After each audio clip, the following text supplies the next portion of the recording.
दोस्तों नमस्कार। आप साधारण व्यक्ति नहीं हो, आप एक ऐसे पिता के पुत्र हो जो संसार के सब प्राणियों का जन्मदाता है, पालन करता है। आप परमात्मा की प्रेरणा और दिव्य विधान से जन्मे हों। आपके विचार, आपकी वाणी, आपके व्यवहार में परमात्मा के दिव्य तत्व ओतप्रोत है। आपका व्यक्तिगत कुछ नहीं है, सब परमात्मा का है। आपका शरीर, इसकी विभिन्न क्रियाएं सब परमात्मा के अधीन हैं। जिस परमात्मा के विधान से अनंत ब्रह्मांड लोक संचालित होते हैं, उसी से आपका जीवन और क्रियाएं भी संचालित होती है। साधारण अमीर का पुत्र ही अपने को धन्य मानता है और अकड़ कर चलता है, पर आप तो कुबेर लखपति के भाग्यशाली पुत्र हैं।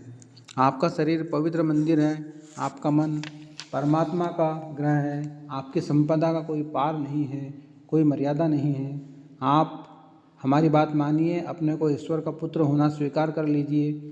पुत्र में पिता के सब गुण आने संभव ही है। ईश्वर के पुत्र होने के नाते आप भी असीम शक्तियों और दैवी संपदाओं के मालिक बन जाएंगे। ईश्वर के अटूट भंडार के अधिकारी हो जाएंगे। आप अपने को ईश्वर का पुत्र होना स्वीकार कर लीजिए तो एक ऐसे शक्ति स्रोत से आपका संबंध स्थापित कर लेते हैं जो अटूट है, संसार के सर्वोच्च गुणों का आदि स्थान है।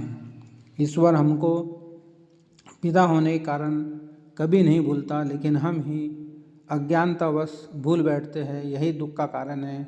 गीता में भी कहा है कि जो मुझे सब जगह और सब चीज़ों में मेरे अंदर देखता है, वह न कभी मुझसे अलग होता है और न मैं उससे अलग होता हूँ। महात्मा गांधी कहा करते थे कि ईश्वर तो मेरा सत्य है, प्रेम है, नीति और सदाचार ईश्वर है, आनंद ही ईश्वर है, मानवीय सद्गुणों का सर्वोत्कृष्ट रूप है। मानवता की सेवा द्वारा ही ईश्वर के साक्षात्कार का प्रयत्न मैं कर रहा हूँ, क्योंकि ईश्वर न तो स्वर्ग में है और न पाताल में है, बल्कि ईश्वर तो हर एक के हृदय में है। क्या आप अपने को ईश्वर का पुत्र मानते हैं?